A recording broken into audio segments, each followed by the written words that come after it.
Amados, gostaria de fazer a leitura da palavra aqui em Juízes capítulo 6.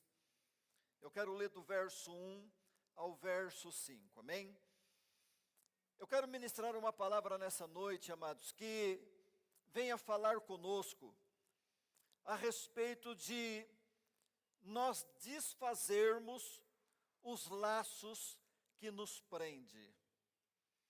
Muitas vezes nós temos laços que prendem as nossas vidas e nós achamos que é os outros que têm que desamarrar os laços a qual nós estamos presos. Mas é nós que temos que desamarrar os laços a qual nós estamos presos. Então, através dessa palavra, eu quero compartilhar algumas coisas com vocês, para que nós possamos tomar posse do que a palavra do Senhor fala comigo e fala com você. Vai dizer assim a palavra do Senhor em Juízes capítulo 6, um texto que quando nós falamos em Juízes capítulo 6, nós já pensamos em Gideão, né, irmãos? Mas eu não vou pregar sobre Gideão, mas eu vou falar sobre este capítulo em nome de Jesus. Diz assim a palavra do Senhor: de novo os israelitas fizeram o que o Senhor reprova. E durante 7 anos, ele os entregou nas mãos dos midianitas. Os midianitas dominaram Israel, por isso os israelitas fizeram para si esconderijos nas montanhas, nas cavernas e nas fortalezas.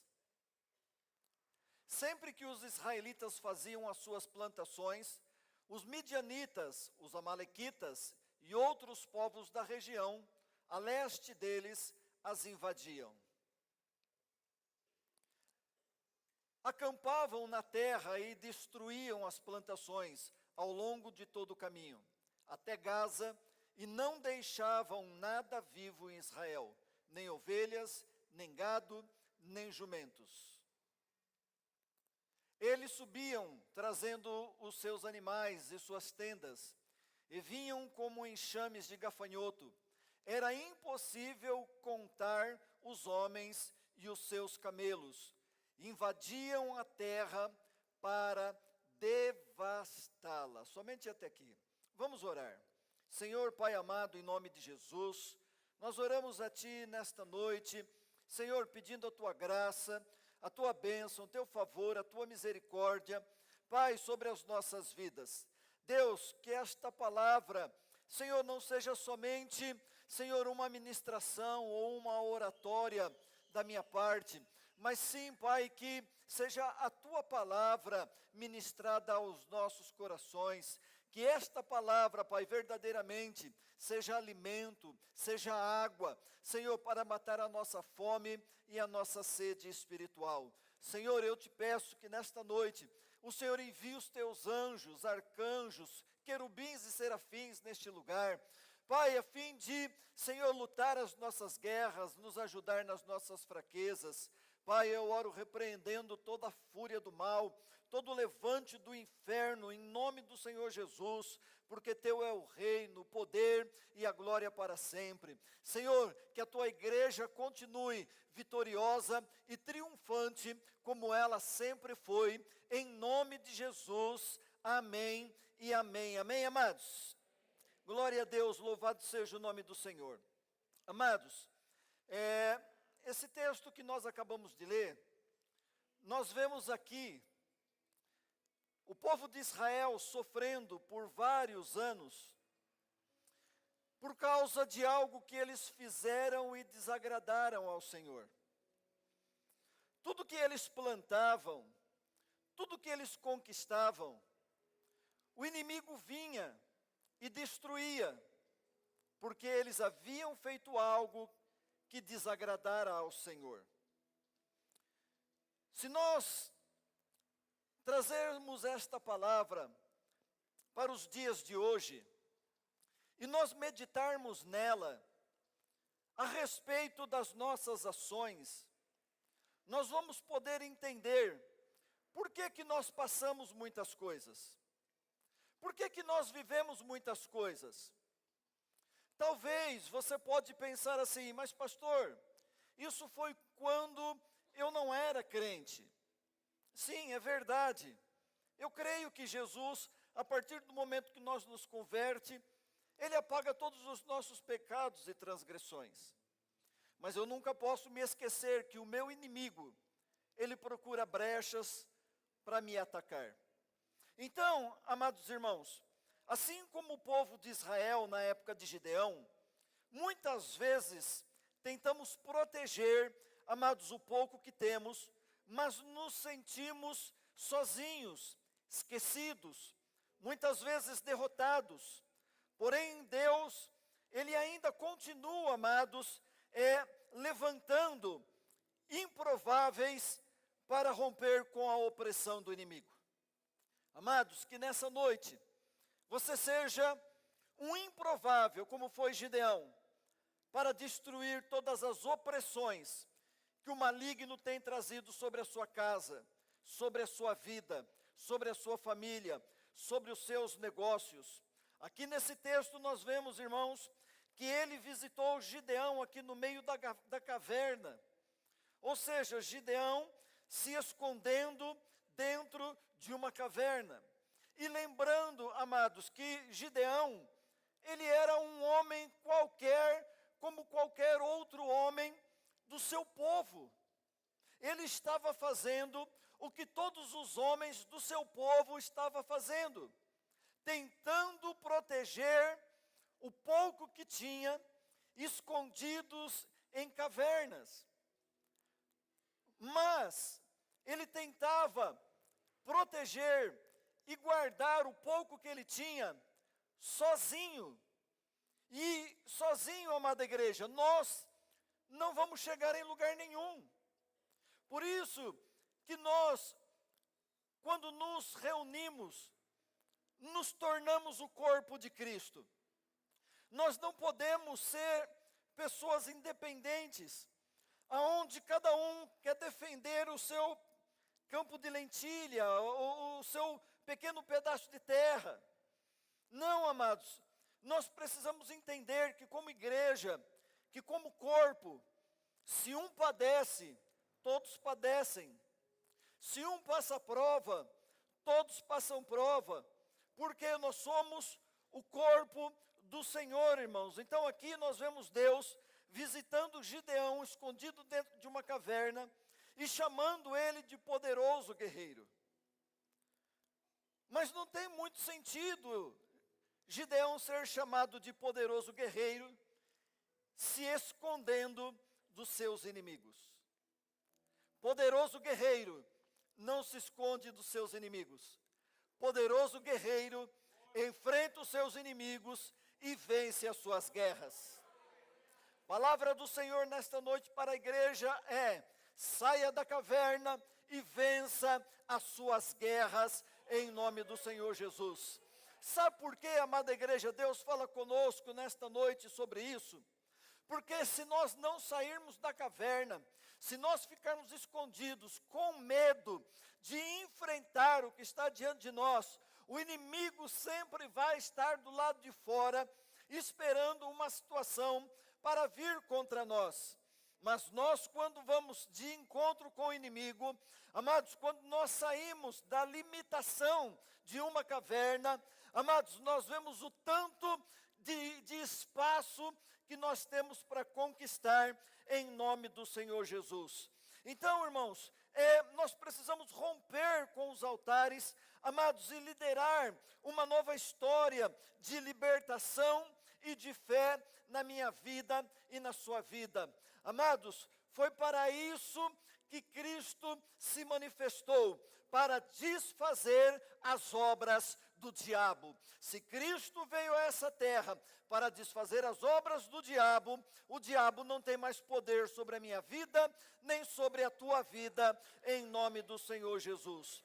Então, amados, para desfazer os laços que muitas vezes nos prendem, precisamos aprender uma coisa aqui nesse texto que nós acabamos de fazer a leitura juntos. Saiba que o inimigo age com uma opressão silenciosa.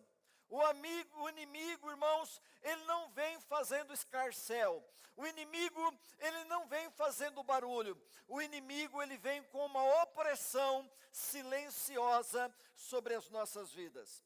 Ontem, a pastora Alessandra disse assim para mim: eu estou me sentindo angustiada, mas estava tudo bem conosco.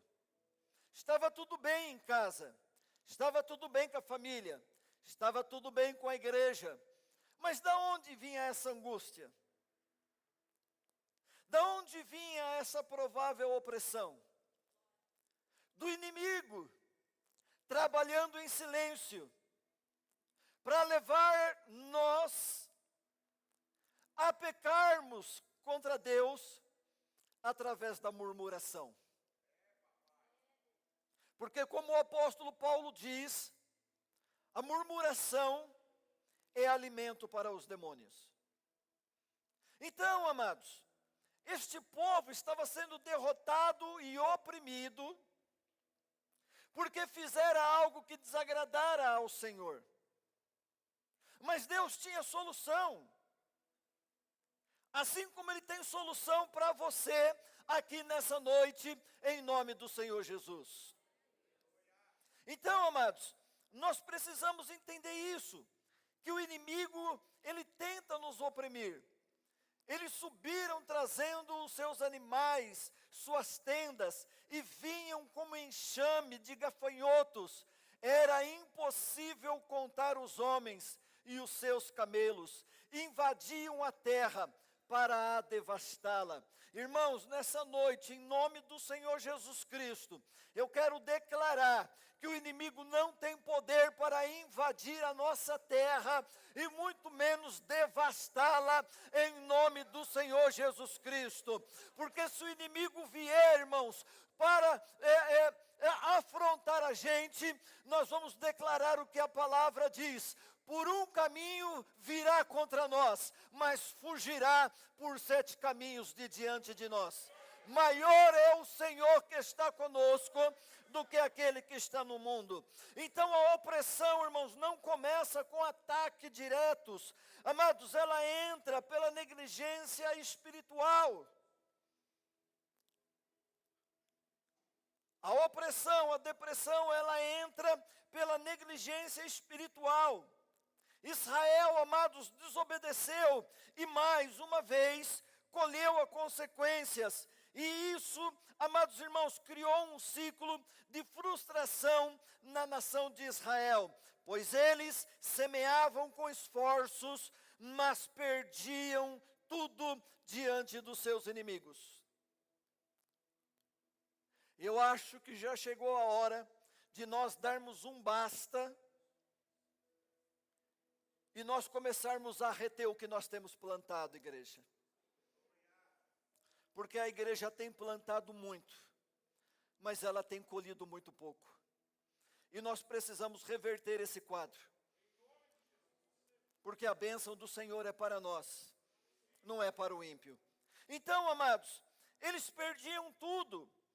Quando você sente que tudo que você constrói está sendo levado, que seu emocional está sempre no limite e que a fé está sumindo, isso pode ser mais que uma fase, pode ser uma opressão espiritual na minha vida e na sua vida. Mas assim, amados, como fez o povo, se você clamar, Deus vai responder nessa noite. Não importa a caverna que você está, não importa o esconderijo que você está. Às vezes você constrói um esconderijo para você, quando você fala assim: eu vou ficar quietinho aqui no meu canto, eu não vou sair daqui. Significa que você arrumou uma caverninha para você entrar e você se esconder e não querer ver nada acontecer à sua volta. Só que Deus te chama, irmãos, para viver o sobrenatural dele nessa terra. O Deus te chama para sair do seu cantinho, de sair do seu quadradinho e viver o sobrenatural do Senhor em nome do Senhor Jesus. Viva o sobrenatural, viva o mover do Senhor. Igreja, está na hora de nós despertarmos. Está na hora de nós vivermos as maravilhas dos últimos dias na terra, porque Cristo está às portas e Ele não tardará em vir buscar a sua noiva. Irmãos, qual é o maior desejo de um noivo? Casar logo com a noiva. Se Jesus é o noivo e a igreja é a noiva, eu acredito que Jesus quer chamar a sua noiva para perto de si o mais rápido possível. Então, amados, como está a sua fé nessa noite? Como que está as suas lutas? Como que você está reagindo diante das situações? Como você está se comportando diante das crises que têm vindo na sua vida? Porque, irmãos, crise, nós vamos ter até o nosso último dia de vida. Se você acha que você veio para a igreja para viver uma vida de mar de rosas, você está enganado. Porque crise nós vamos ter. Mas é nas crises que eu vou conhecer o meu Senhor e o meu Salvador. Então, irmãos, é preciso quebrar os altares que estão construídos dentro de mim, dentro de você. Você sabia que nós temos altares dentro de nós? Que nós temos altares construídos dentro do nosso coração? Eu quero ler aqui, por favor, se você conseguir, colocar aí Juízes 6, 25 ao verso 31. Juízes 6, verso 25 ao 31.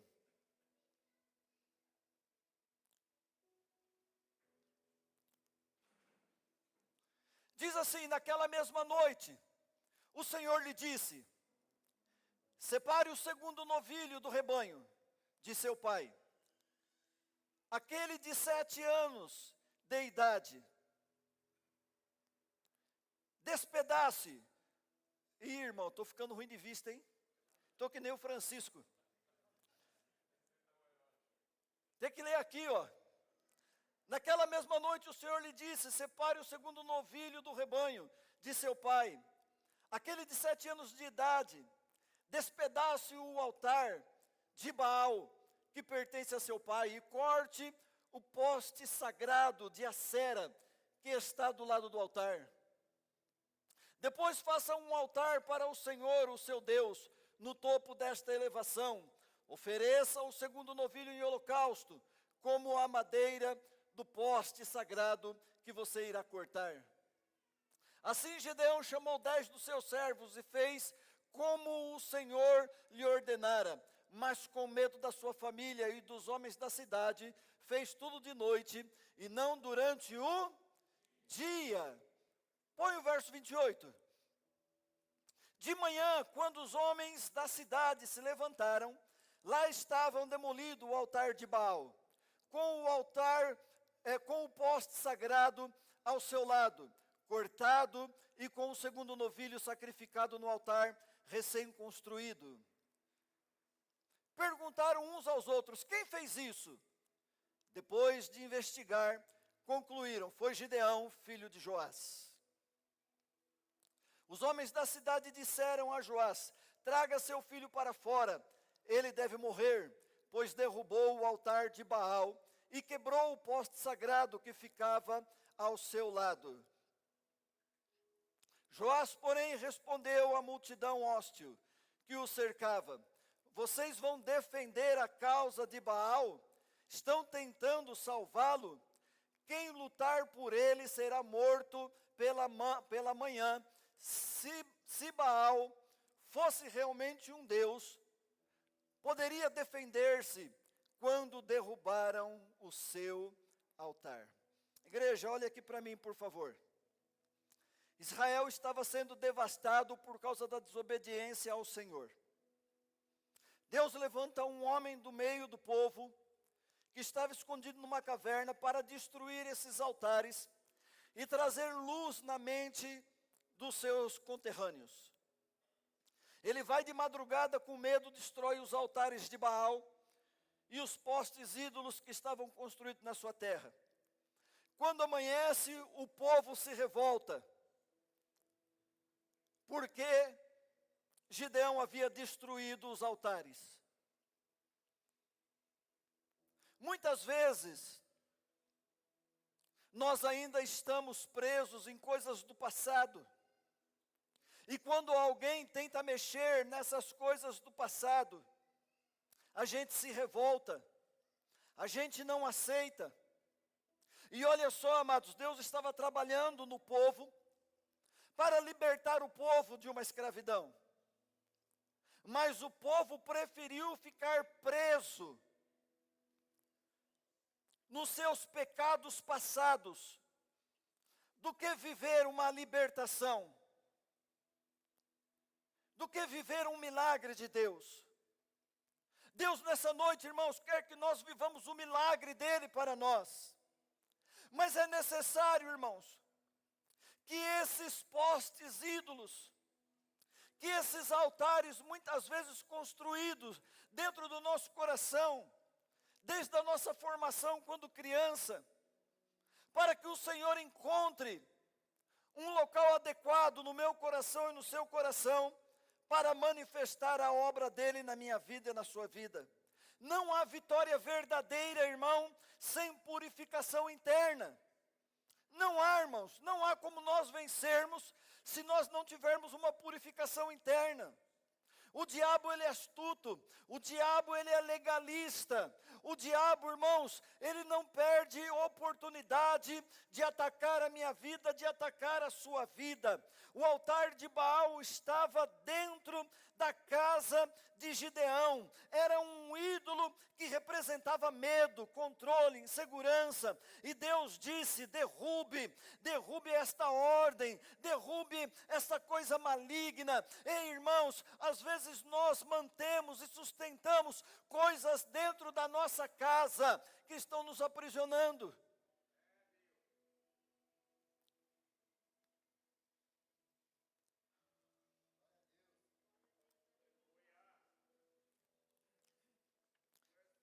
Num passado não muito distante, nós tínhamos uns irmãos aqui na igreja que dava medo de chamar eles para ir em casa, Francisco.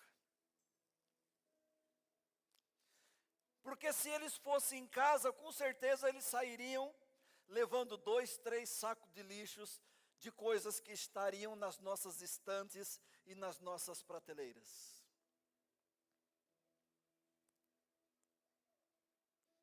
Ainda ontem eu brinquei com a pastora Alessandra. Eu falei, se fossem uns irmãos do passado aí que eu conheci, se eles viessem em casa, eles iam falar: esse quadro é do diabo, esse vaso é do diabo, isso é do diabo, aquilo é do diabo. E eles nos convenciam, irmão, a entregar tudo, e eles levavam embora, queimavam e quebravam. Só que depois, irmãos, da pandemia, nós fechamos um pouco as portas da nossa casa. E nós não recebemos mais tanto os irmãos em casa como nós recebíamos antes. Mas será que tem coisas lá dentro que estão prejudicando a sua caminhada cristã? Antigamente, irmãos, a gente ficava tão vigiando com as coisas, que nem CD pirata nós comprávamos. Mas isso foi passando e caindo no esquecimento. Mas eu não creio que são essas coisas. Mas às vezes, irmãos, é bom a gente perguntar ao Senhor se tem alguma coisa dentro da nossa casa que está dando legalidade para o inimigo atuar e agir. Às vezes, por medo de perder algo, nos apegamos ao controle, nos apegamos ao dinheiro, nos apegamos ao orgulho, e sem perceber, irmãos, edificamos altares errados. E é só eu e é só você que podemos derrubar esses altares dentro do nosso coração. É só você que pode perguntar ao Senhor o que é que está acontecendo na sua vida. O que é que está desagradando ao Senhor nas nossas vidas. Posicione-se, igreja. Posicione-se no mundo espiritual para você viver as suas vitórias em nome do Senhor Jesus. Depois da obediência, irmãos, veio o revestimento. Olha só o que diz aqui o verso 34 do capítulo 6. Olha o que um posicionamento fez. Verso 34.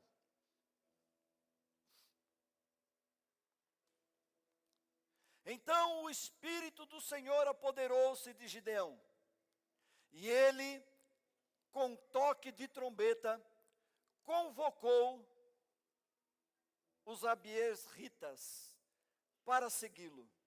Então o Espírito, não, só o 34. Então o Espírito se apoderou de Gideão. Foi só se posicionar, igreja.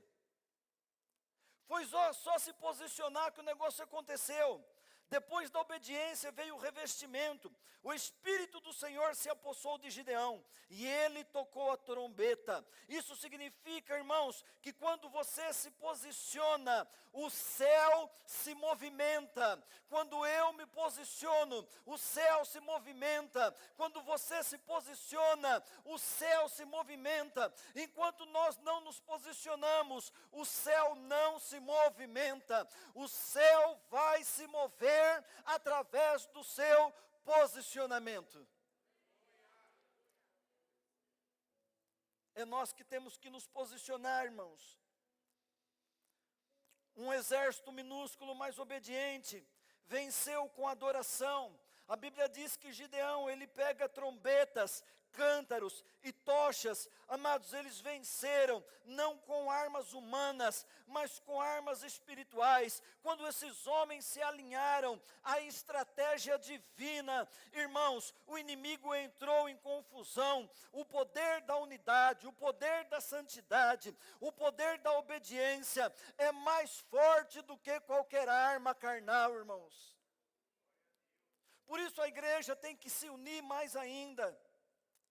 A igreja tem que estar mais unida ainda. A igreja precisa se fortalecer através do vínculo da união ainda mais e mais em nome do Senhor Jesus Cristo. Nós só precisamos entender o que o Senhor está querendo fazer em nosso meio. Vamos quebrar, irmãos, todos os laços, tudo aquilo que nos amarra, tudo aquilo que nos prende, tudo aquilo, irmãos, que faz a gente tropeçar no meio do caminho. Chega, irmãos, de nós trabalharmos, conquistarmos coisas e perdermos coisas numa velocidade maior do que nós conquistamos. Irmãos, vamos nos posicionar, vamos nos colocar como igreja diante de Deus, vamos dar um basta no diabo, vamos dar um basta nos seus demônios. Irmãos, vamos desfazer todos os laços que nos prendem, amados, para que nós possamos romper verdadeiramente em nome do Senhor Jesus.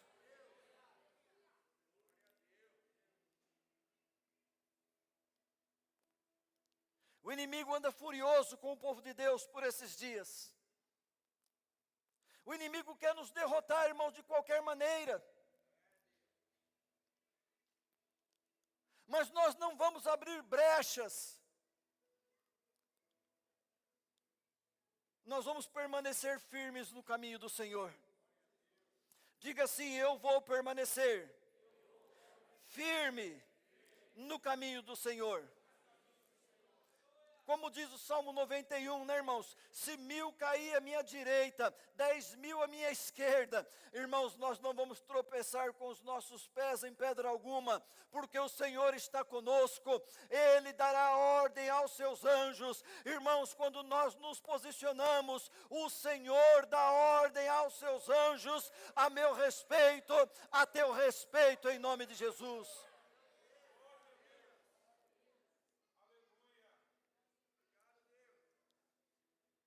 Você não vai parar, você não vai desistir. Sabe por quê, irmãos? Porque Deus dará ordem aos anjos dele ao teu respeito. Você pode até ter uma experiência lá fora, Mas Deus não vai abrir mão de você.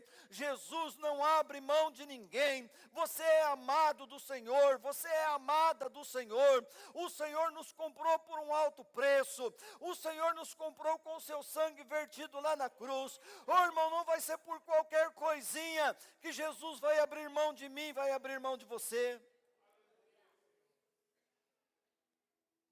Maior é Ele que está conosco. Maior é Ele. Ele é maior do que tudo.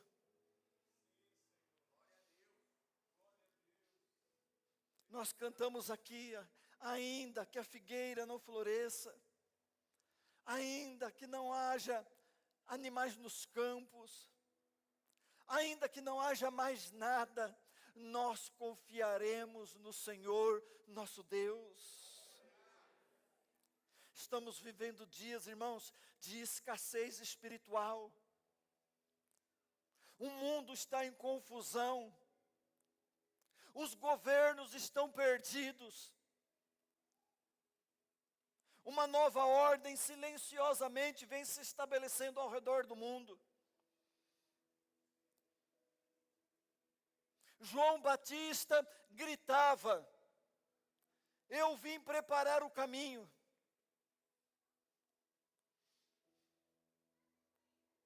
E o caminho para o anticristo está sendo preparado e nós, igreja, não estamos percebendo.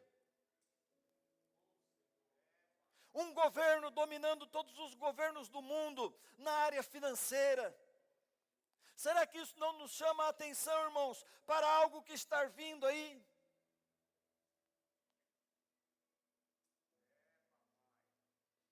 Mas o Senhor, o nosso Deus, Ele é fiel, irmãos.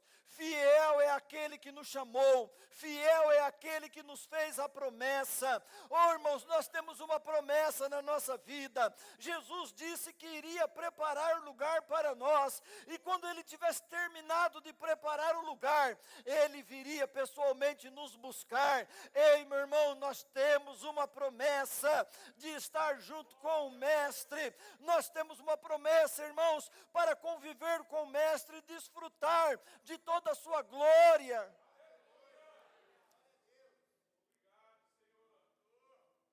Então fica firme mais um pouquinho. Aguenta firme mais um pouquinho. Nós já passamos por tantas lutas, já passamos por tantas dificuldades, irmão, já pensamos tantas vezes em parar e não paramos, e não vai ser dessa vez.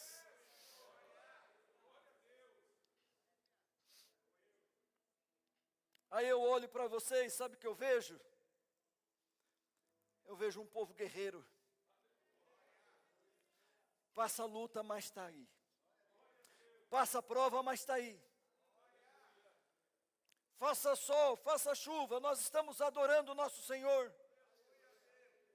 Porque é isso, irmãos. Adoração é isso. Adoração, irmãos, é a gente se colocar na presença do Senhor. Lembre-se do que Jesus disse. A mulher samaritana.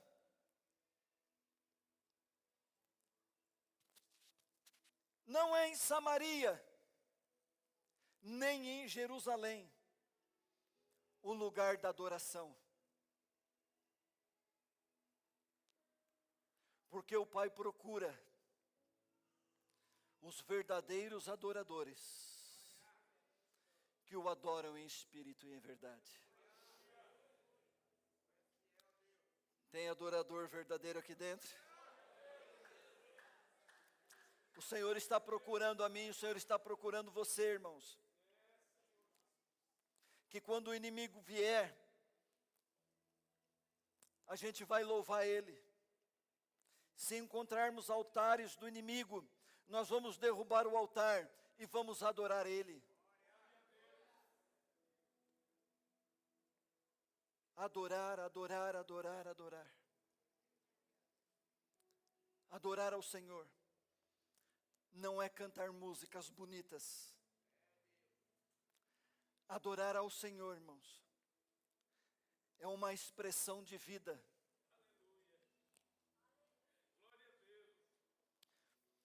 A Bíblia descreve Lúcifer antes da queda.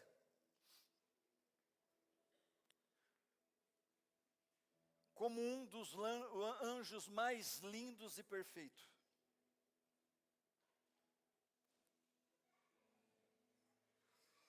Ô glória! Meu Deus do céu, o terremoto chegou na igreja. Um terremoto vai acontecer aqui, e as muralhas que me prendem vão cair. As crianças vão fazer aqui uma homenagem para os dias dos pais. Então, irmãos, a Bíblia descreve Satanás como um anjo perfeito.